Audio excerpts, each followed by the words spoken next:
Thomas, can I just move the statement that is in the booklet? You should all have a booklet here that looks like this. Just if you can make sure you've got one. I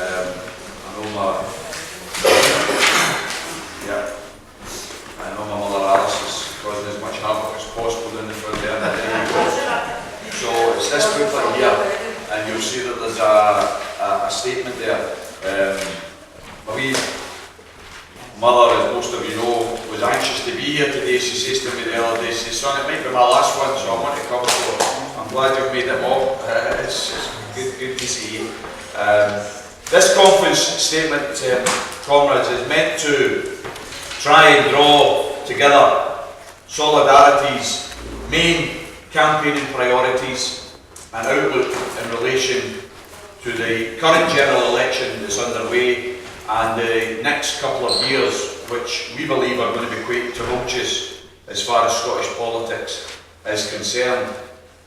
We have a restatement here that Solidarity is fundamentally a socialist party, a party that believes in the redistribution of wealth, of the idea that there is no need for the poverty and the inequality which scars and haunts many of our communities across Scotland. A society where you have a massive increase in the usage of food banks, a society where those in employment are now more likely to be poor than at any other time since records began, because in-work poverty is the largest growing sector of poverty across the United Kingdom today.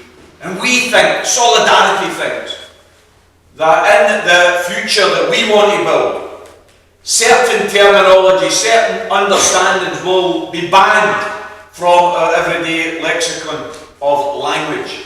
Things like the working poor. The working poor. Think for a moment how much of an oxymoron that statement actually is.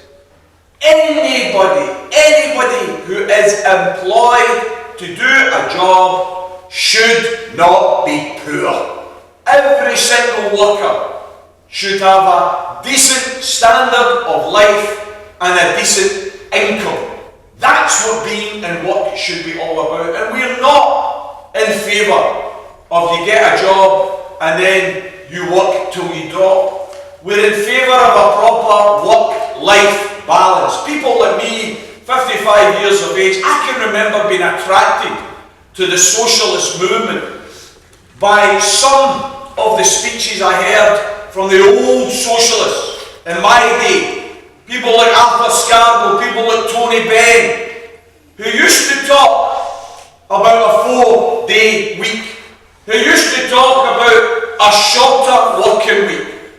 We have in this city of Glasgow a Remembrance Day every January 31st because there was a massive strike took place in Glasgow on January 31st in 1919. It led to battles in George Square, it led to martial law being imposed. A lot of people don't know this, they don't know their own history. But Glasgow in 1919, for 4 days, was under martial law. You think of martial law, you think Latin America, you think of smaller nations elsewhere in the world where the army runs things. For 4 days in 1919, Glasgow was under martial law. The machine gun turrets were installed in the city chambers and tanks were on the streets of Glasgow. Why? Because of a strike that was fought for a 40-hour week. A 40-hour week. The average in those days was 56 hours. Because of the great demand, if you recall, that was during the First World War period where there was a massive demand for armaments. So the engineering factories and the shipyards were working hand over fist to try and supply the war effort. So many people were not just employed, they were overemployed. 56 hours a week was the average employment. And then the war finished in 1918. And hundreds of thousands of working class lads from working class areas of Glasgow and Scotland came home. They were supposed to be war heroes given the atrocities that they had to confront during that horrible war. That war that was supposed to be the war that ended all wars. But of course we now realise that was just an almighty con. They came home and were unemployed. They needed jobs. And the workers who were involved in the trade union movement in those days, particularly the Clyde Workers Committee, that brought together the engineering factories, the shipyards across the whole of Glasgow, they wanted a strategy that would absorb these working class lads into the workforce. So they advocated for a 40-hour week.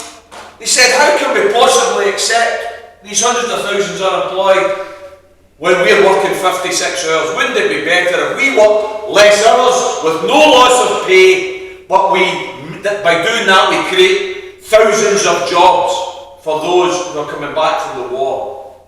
And of course the government in those days under Lloyd George and Churchill, they saw this as an attempt to run society. They saw this as dangerous.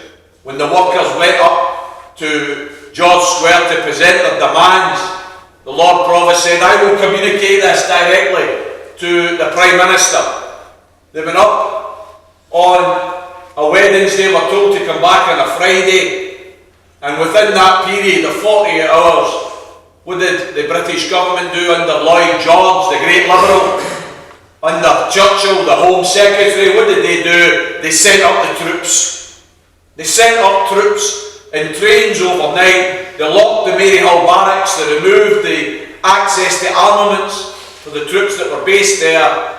And on bloody Friday, when the workers went back to get the answer, they were bludgeoned. They faced troops and police officers with open truncheons, and they faced themselves with bloody heads, mass arrests, and for the next 4 days martial law across Glasgow. The British government saw it as a revolution, and they had to crush it. All the workers wanted was a shorter working week. Well, today, brothers and sisters, believe it or not, the average working week for workers across the UK is 44 hours. 44 hours. 1919, people were fighting for a 40-hour week. Today you're sitting with an average of 44. Surely it makes sense in a new society where you're trying to ensure that everyone has the opportunity to earn employment, to learn a trade or a skill, to feel some self-worth. Surely it makes sense that we lower the working week to 35 hours, 30 hours, that we move towards what they're doing in places like Denmark and Sweden and Norway, 4-day working weeks. In those countries, all of the statistics show productivity has increased. You know, you say oh, but you can't do that. Your economy relies on productivity, the amounts of goods and services you're producing every single year. That's what the economy's wealth is based on.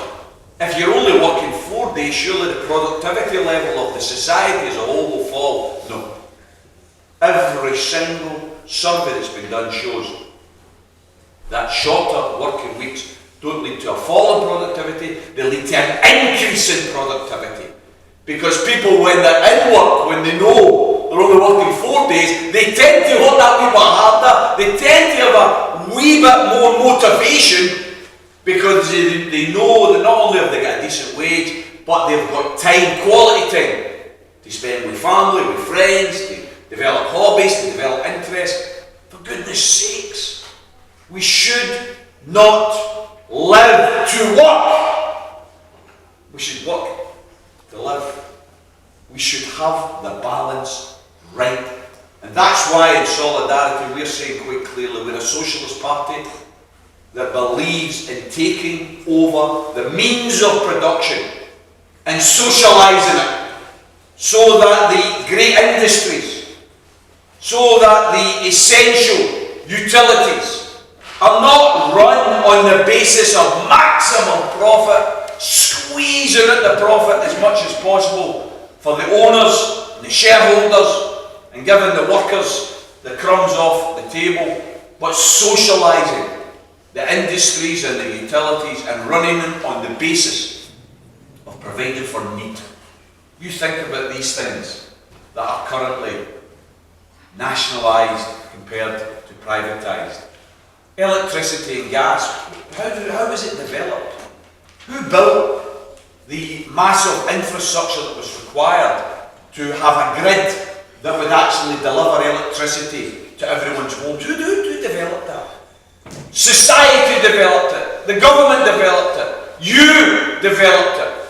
I remember, and some of you won't have as long a memories as me, but I can remember the way Thatcher conned us when she took off the electricity and the gas, and she said to everybody through fantastic Saatchi and Saatchi adverts, one that in particular, tell Sid. To most people that will mean absolutely nothing. Jock's chuckling because he can remember it because we're of the same age. But this was the advert that Saatchi and Saatchi had come up with. And it was an advert about the privatisation of gas. And they built up this wee character that ended up with, tell Sid that he can buy shares in gas. So it was this massive advertising campaign. And of course it was an almighty con. An almighty con.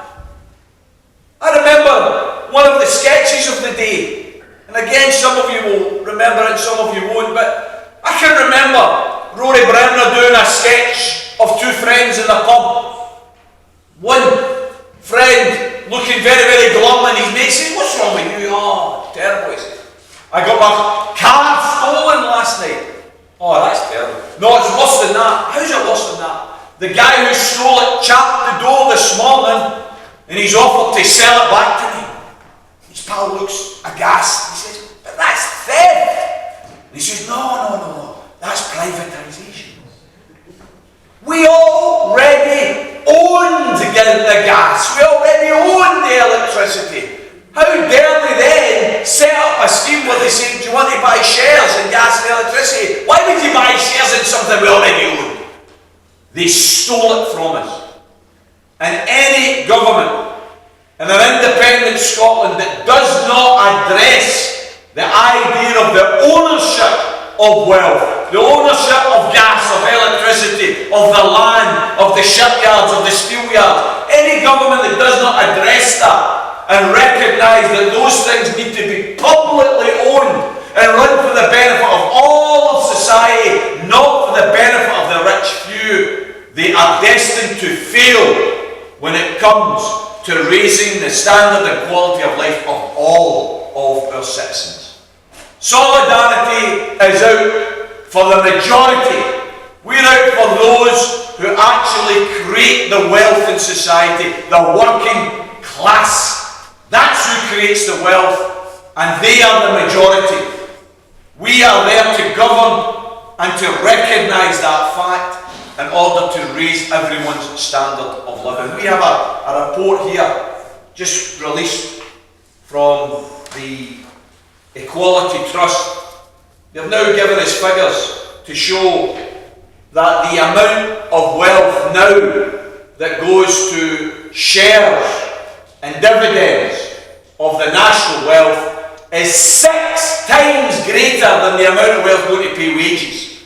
This is the largest gap since records began. The owners of capital are taking more and more out of the pot and leaving less and less to be shared among workers. That has to be addressed. And we have some people in relation to this general election, which is a very interesting general election, and we have to address what we're going to do, and that's what this statement hopefully will address. This general election is coming up with a lot of interesting ideas, and I have to say, this isn't like any other general election. This is probably most important general election in my lifetime. In my lifetime, it's a big statement because there's been an awful lot over my adult life, but I think the choices are so graphic now. And I do have to say that yes, 17 gave a wee bit of an insight to this, but it seemed to be awful quick. It was a snap election in every shape and form. This one, there's been a bigger build up to it, a bigger run-in, I think it's a longer campaign, and the choices in society are much more graphic. You have, of course, those within the Corbyn Labour Party who are promoting the idea of nationalising the gas and the electricity that we've talked about, the railways, the water industry. It's already public in Scotland, so we don't need to do that. They then came out the other day with the idea of nationalising part of British telecoms, and of course all of the commentators are aghast at this idea. Oh, how dare they? They never mentioned this. This is a new one. Some of them could do with remembering, of course, that British telecoms was public. It was part of the public wealth. The public built up British telecoms. The public paid for the network to be spread across the whole of society. It was Thatcher who stole it. Thatcher who stole telecoms. So from our point of view, we know exactly where telecoms came and who paid to build telecoms up. But now you've got a government going mental at the idea that it would be nationalised, or part nationalised. In other words, taken back into the public purse. And you've got people saying, oh, you can't do that to provide free broadband to every home and to every business. And it's been getting absolutely a kicking, the idea that you can have public gas, public electricity, public trains, public water, public broadband. There was an idea, and I hope it's going to actually feature in the manifesto that will be published this week by the Labour Party. There was an idea which we feel was stolen from us because we weren't aware of anyone else that was arguing for a publicly owned pharmaceutical industry to provide the publicly owned health service with the essential drugs that they're required instead of being ripped off year after year to the tune of over £18 billion, which is what we pay the private drug industries for the health service. 1.8 billion of that is in Scotland. So we have a situation here where there's a lot of argument about having public provision, public ownership. And people say, oh, you can't afford it. Can't afford that. Oh no, can't afford that. And of course we have to give some ground. We have to say, maybe you can't afford it. Maybe you can't afford to have publicly run utilities and publicly run broadband and a public drugs company. He also says, how can you afford that when you're paying for Trident? How can you afford that when you're paying for tax cuts for millionaires? How can you afford that when the biggest companies on the planet like Google and Amazon are making billions of pounds but paying nothing in taxes? How can you possibly afford those things when we are already paying for the millionaires to have the time of their lives? And of course that is the choice, isn't it, in society now? It's the choice between, do we do what the paymasters tell us and accept that you can't change the status quo, that things are the way they are because that's the way they are, or do you say, no, things are wrong, society's upside down. Instead of us paying millions and millions for spin doctors to tell us things are alright and we're all in it together, why don't we spend more on real doctors to treat people in our health service so we don't have the worst record as far as waiting lists, as far as postponements of routine operations, as far as starting cancer treatment within 62 days. All of those are targets within the National Health Service that are now at their worst levels, according to the report that was revealed only 2 days ago. And yes, Scotland's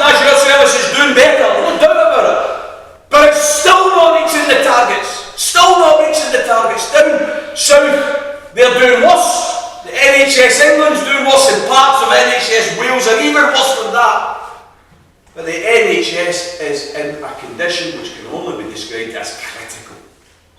Critical. In terms of the 50,000 lost hospital beds, in terms of the shortage of not just specialist staff, not just the surgeons and the consultants, but a shortage of nurses, of auxiliaries, a shortage of porters, a shortage of administrative staff. Why? Because the stress within that industry is so large now, so large. Hell, this wee guy Ashworth, who's shadow health spokesman for Labour, and he get interviewed this week, and I sometimes worry, these guys are professional politicians, they should know their job. And he was talking about the need for extra expenditure in health service. Agree with you. He was talking about 26 billion, 6 billion more than what the Tories were talking about. Absolutely. And then the interviewer says, yes, but what about this shorter working week? How can you improve the health service if you're going to have a shorter working week? Will the shorter working week apply in the health service? And the guy was stuck to the headlights in the rabbit. And he actually said, oh no, we're not going to have that. And I'm shouting and screaming. The NHS is the biggest employer in the UK. It's the biggest employer in Scotland. How can you have a shorter working week that doesn't apply to the biggest employer? And if there's any job that you want workers not to be working too many hours so they can do their job properly, surely it's bloody doctors and surgeons and nurses. Of course you would have. Of course you would have a shorter working week that would apply to the health service. It's that particular service where it's more needed than anywhere else. And that's why you say to yourself, oh God almighty, what a bunch. What an incapable bunch that you've actually got. They couldn't coordinate. John O'Donnell's responsible for the economy and comes up with good ideas.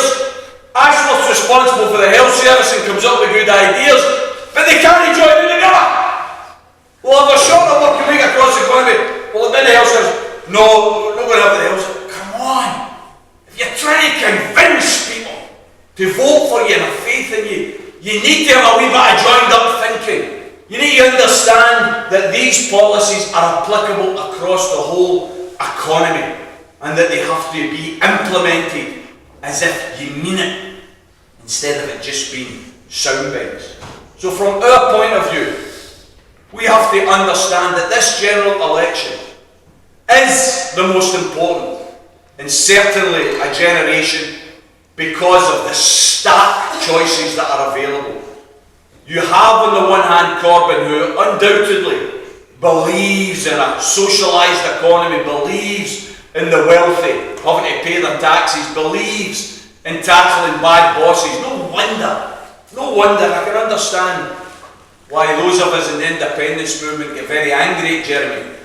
Very angry that he gets all of these memos from his Scottish team telling him to attack the SNP, telling him to talk about 1979, forget the fact that 44 Labour MPs in 1979 voted to bring down that government, forget that, just attack the small group of SNP MPs that voted against a government that was hammering and kicking the teeth into the trade unions, which is why we had a winter of discontent. Forget all that, let's just blame the SNP and somehow or other, Nicola Sturgeon and Thatcher, she wasn't even old enough to vote in those days, but let's blame her for Thatcher. Jeremy, you're better than that. You're better than that. Raise your game.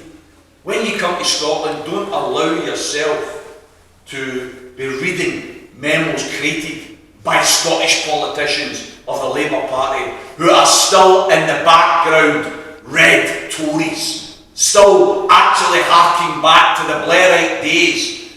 I've got to laugh at them now, talking about being for the many, not the few. That's not what they were like when they were in government here in Scotland. When they voted down, for instance, when I was in Parliament and I introduced the free school meals bill, who voted it down? Labour and the Liberals. When I introduced the abolition of warrant sales bill, who voted it down? Labour, the Tories and the Liberals. When I introduced the bill to change the council tax, who voted it down? Labour and the Liberals. So these people when they were in government, they were for the few, not the many. and now they want to try and convince us that they've changed.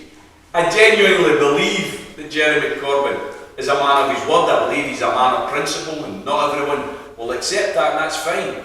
But what he has to do when it comes to Scotland is understand that he should stick to his own script. He should stick to what he believes, rather than reading out what he's told to read out from Scottish advisers who quite frankly are the enemies of the working class here in Scotland. We, I think, have to have an understanding that yes, we're socialists. We're socialists to the core. But we are also for independence. We're a party that believes that an independent socialist Scotland, a modern democratic republic, that is our aim, that is our aspiration. And it will only be achieved when the democratic question of recognition of Scotland as a nation is accepted. We have the ability, we have the duty to campaign for the breakup of the most bloody, the most brutal, the coldest and the cruelest of all of the imperial nations on the planet, British establishment. Britain Incorporated ruled 2/3 of the world at its nadir.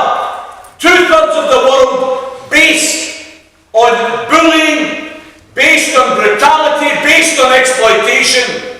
The idea that you've got socialists here in Scotland and in England who actually want to defend the British Union is anathema to me.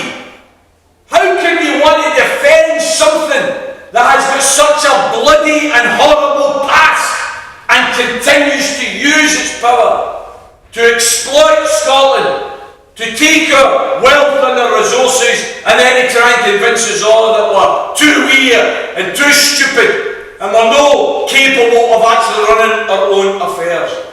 I think it's progressive, brothers and sisters, just as it's progressive to argue for a united Ireland, just as it's progressive to argue for an independent Cuba, and an independent Palestine, and an independent Venezuela. It's also progressive to argue for an independent Scotland, and that's what these socialists understand. If you are in politics to change the world, to change society for the better, then surely you recognise that an independent Scotland is a step towards a better society. That's why this statement today is asking our party to continue with what we did in 2015, and it's important to remember this. 2015, months after the 2014 referendum, there was a general election, and Solidarity was challenged by many supporters that we should stand in that general election, we should put up candidates in targeted seats, that we should put forward the programme of an independent socialist Scotland. And you know what? We would have probably managed to get 10 candidates maybe across the 59 seats. In some of those seats we could have got as many as 500 or 1,000 votes. We could have recruited new members, we could have got our name out there, we could have raised our banner. But at our conference in March of 2015 in Motherwell, we said no, we're not going to do that. We're actually going to lower our banner temporarily, and we're going to ask for the working class of Scotland to lend their votes to the SNP, to unite the Yes movement around the biggest party of independence, on the basis, yes, number one, that they're a party of independence. But that was not the only thing. If that was the only thing, then it would have been a bigger debate, I've got to say. But it was the fact that it was a left of centre progressive party, a party that was anti-austerity, Now some people might say, oh yeah, but what they do in local councils across the country isn't exactly that. And we would say that's wrong. We would say that they have to fight austerity, not implement austerity. But in the programme, they were anti-austerity. They're anti-crime. They're for the unilateral nuclear disarmament that we all support. And of course, another social important issues in relation to immigration.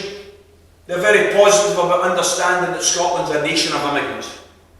That we should open our arms and open our hearts to those that want to come and live and work in our country, not show them a fist of fury.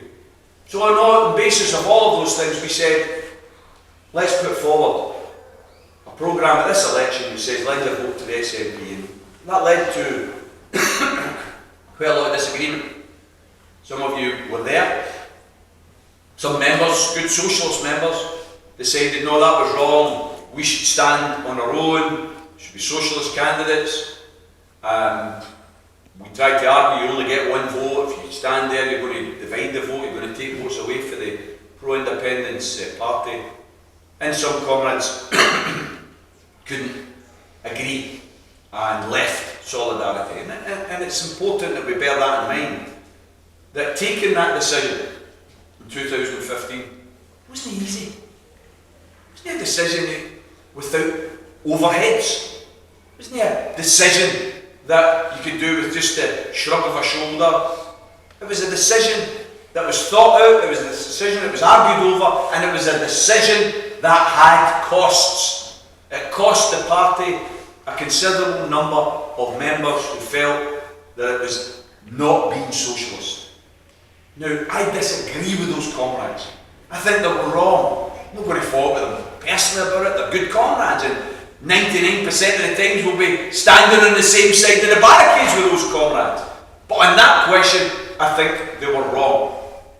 Now, obviously what then happened was 56 out of the 59 seats across Scotland went to the SNP. It was a fantastic victory for the Yes movement.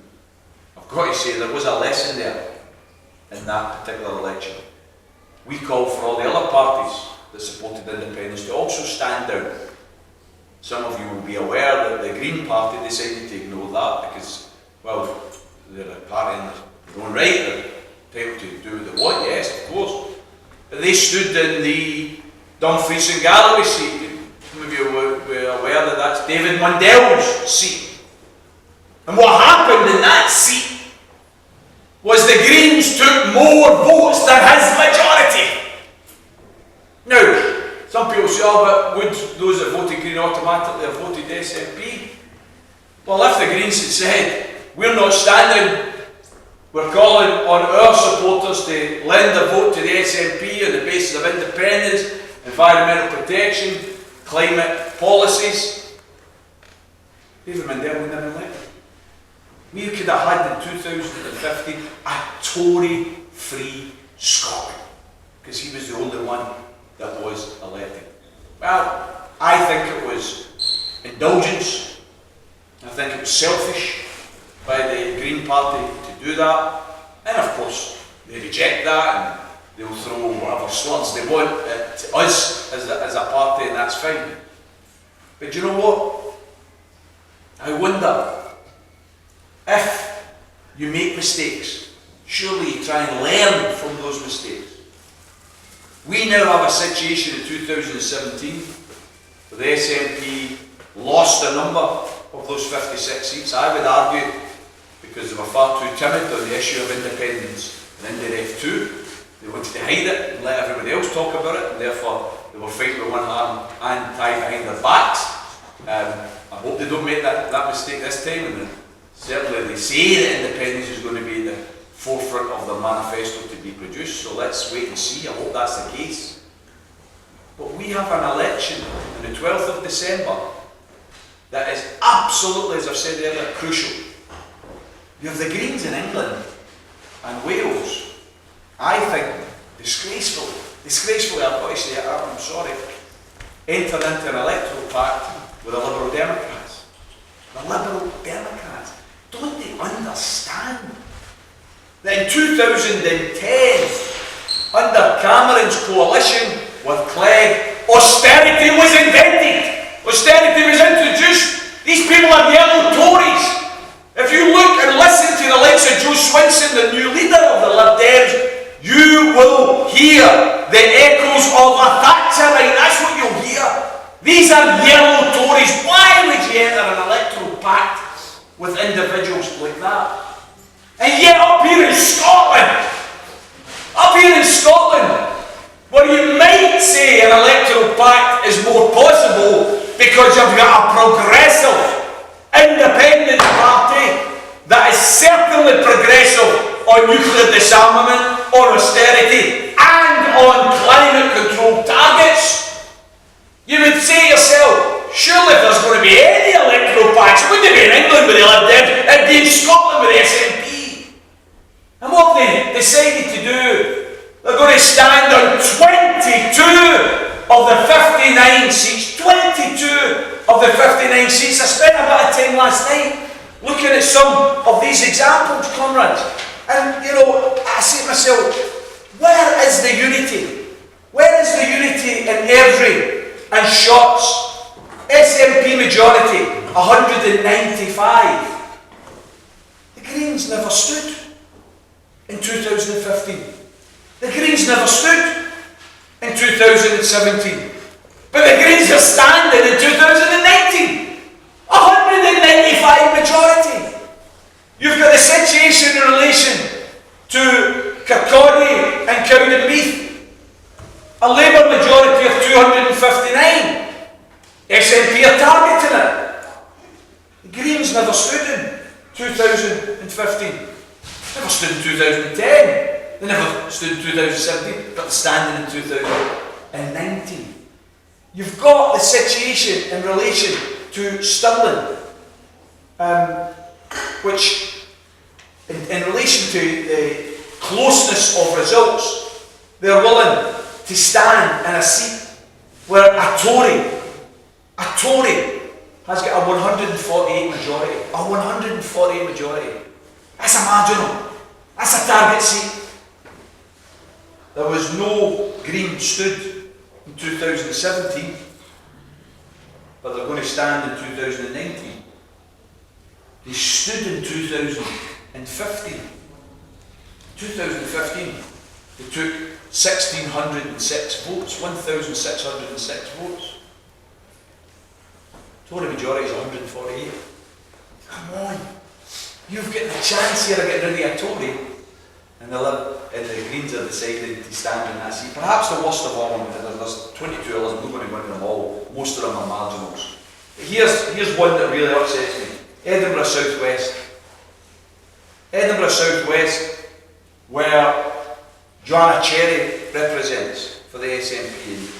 I would argue she's one of the most capable SNP MPs in Westminster. Someone who's got incredible skills in terms of articulating the arguments, not just around independence, but around a lot of other social issues as well. Now the SNP majority, Joanna Cherry's majority is 1,097. It's a marginal. The Greens didn't stand in 2017, so they didn't have a candidate. But they stood in 2015.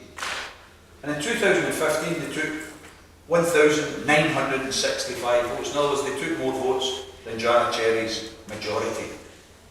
See, if you're the Green Party and you're serious about promoting yes and promoting progressive politics, why would you stand against one of the most progressive politicians in a marginal seat in Edinburgh? I think solidarity is right to stand down and not to promote candidates and to promote maximum unity behind a progressive yes alliance here in Scotland. A yes alliance that, yes, is about independence, but it's also about anti-austerity, it's also about unilateral nuclear disarmament, it's also about welcoming refugees. Those are the policies that we're confident that the SNP will promote, and if they don't promote these things, we'll hold their feet to the fire afterwards. In England and in Wales, apart from the 4 seats that are held by Plaid Cymru, although I have to say to Plaid Cymru, we've only got 4 seats out of 40 in Wales. And I'm saddened that Plaid Cymru I listened to the leader just last night, I think it was, Lloyd Price being interviewed, and he talked about their pact with the Liberal Democrats. Come on, that's a pact with the devil. They've got 4 seats in Wales. When you do posters like the one we've just done there, SNP, Scotland, Corbyn, Labour, England and Wales, it's a bit difficult to say, apart from the 4 seats Plaid Cymru hold in Wales, right? But that's what we mean. I would argue that Plaid Cymru should hold their seats, the 4 seats in Wales, and if the independence movement goes in Wales, then we should be supporting that. But generally, I think we've got a duty as working class socialists to support progressive politics here in Scotland and across the world. Across the world. That's why if you look around, comrades, you'll see solidarity with Catalonia. You'll see solidarity with Evo Morales in Bolivia. You'll see solidarity with those in Chile who are standing against the neoliberalism that is being meted upon them by the right-wing governments and military juntas. We are not simply a Scottish party that doesn't look beyond our shores. Yes, we always have to act locally, but we have to think globally. And that means we have our eyes open to what's happening in England, what's happening in Wales. We are confident and believe we're right to call for a vote for the SNP on 12th of December and a vote for Corbyn's Labour in England and most of Wales. We believe that's the progressive thing to do. We won't win, perhaps, converts from others on the left who want to stand in seats, and people like the green suit. Sometimes say they're on the left alone. How they can be on the left in Scotland and stand in 22 seats at this election is beyond me. I think it's political indulgence, it's navel-gazing. They're not going to win a single seat, isn't it? There's no chance of them winning any of these seats. See if there was one of these seats where, you know, they came a close second and they were saying to us, how dare you tell us to stand there? We've got a chance of winning this. I can't accept that as an argument. In most of the seats they decided to stand in, they never stood in 17 or 15. They have no tradition of standing. But they decided to stand now at this crucial time in progressive politics history. That is basically wrong comments. I'm going to finish my remarks by apologising for speaking too long. Joe was kind of nudging me there, but he never nudged me enough. I'm going to sum up comments by saying Solidarity as a party has been around now in one shape or form since late 2006. We have stood in many elections over that period. In 2007, we secured the largest votes of any of the other parties outside the mainstream. We did the same in 2011 and we stood again in 2016. Some of you will be aware in 2016 we stood in a very difficult situation. We had a number of problems in the run-up to that election. It would certainly appear that we were victims of, shall we say, agents provocateurs who managed to come in and cause as much damage as possible and take people with them. And of course the press loved it, didn't they? The Herald and the National, front page coverage, you know. Solidarity doesn't get a peep the whole year round. We're totally irrelevant until there's a problem and then it's front page news. And in the course of that election 2016, some of you will also remember there was an emergence of a new alliance called RISE, and it brought together other groups of the left, and they stood in those elections as well, and they were promoted hand over fist. Sunday Herald, every Sunday, here's what RISE said. In the Herald and in the National, here's what RISE said. It was fantastic. We were like, oh, wait a minute, we're standing as well. And we were totally ignored and shunned. Solidarity got more votes than RISE. We get more votes than any of the other parties other than the mainstream.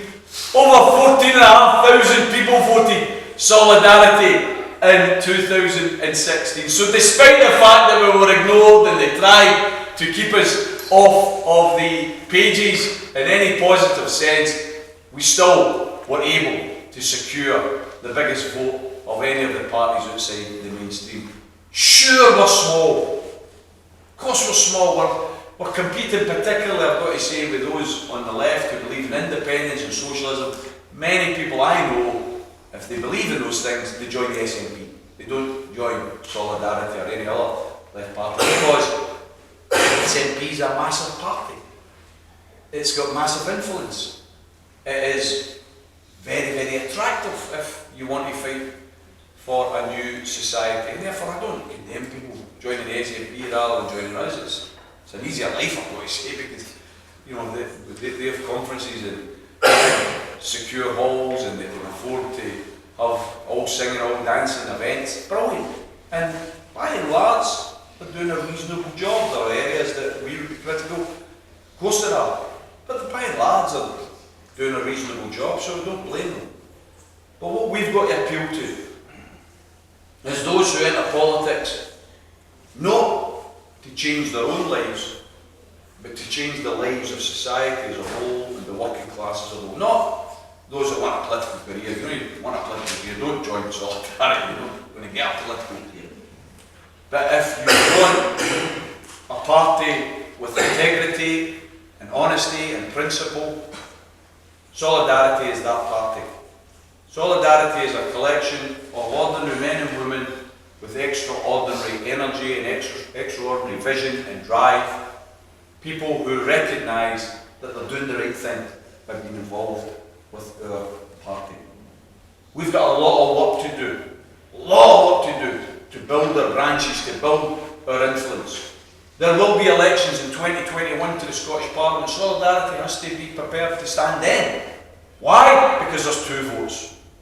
There's two votes. So the argument of dividing the progressive vote does not stand, because you've got a second vote that you can use for an alternative progressive party.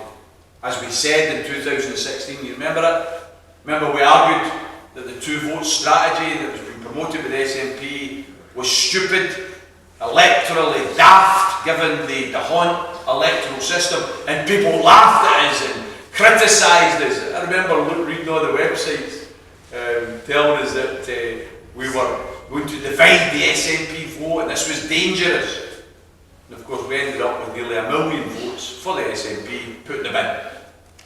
Put in the bin, because the second vote didn't count for the SNP because they won all the constituency seats. We said that! We warned of that! We explained it as best we could. And of course now you turn on your internet and what do you see? You see all the websites that were attacking us in 2016 saying, maybe we should have a second vote strategy in 2021. And you think, that's what we were saying. Well, welcome to the realisation that that's how this voting system works. We've got a lot of work to do between now and then, comrades. This next 12 months is going to be absolutely crucial in promoting independence. There is going to be a referendum. Going to be a referendum later part of next year. And by the way, when I say that, I say it with confidence, because even if the SNP leadership, and I hope they don't, but even if they were to say, oh well, we're not getting permission from Westminster, I think there will be the equivalent of a political riot within the rank and file of the SNP who will say, stop asking for permission for something that is our inalienable right. We have the right to hold a referendum on our future. We don't ask Westminster's permission. We tell Westminster when we're actually holding it. That's what we do.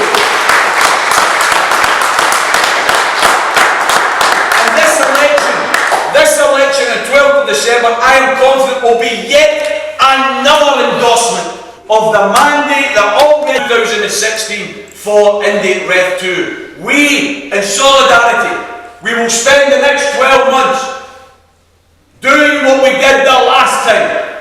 Going to every village, every town, every working class community, holding stalls, holding public meetings, holding rallies, giving out material.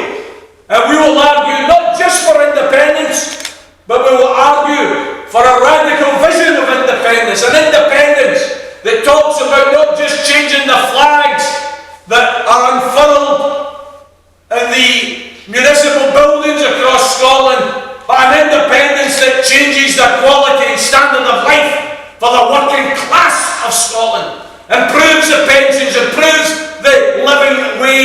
improves employment, improves education, improves our health service, harnesses our wealth, our vast national wealth, not for the few, but for the many. That's what independence is for us. Not about the past, but about the future. Not about greed, but about sharing, and not about fear, but about hope. That's what solidarity is involved in, and that's what we'll do over the next 12 months. I know this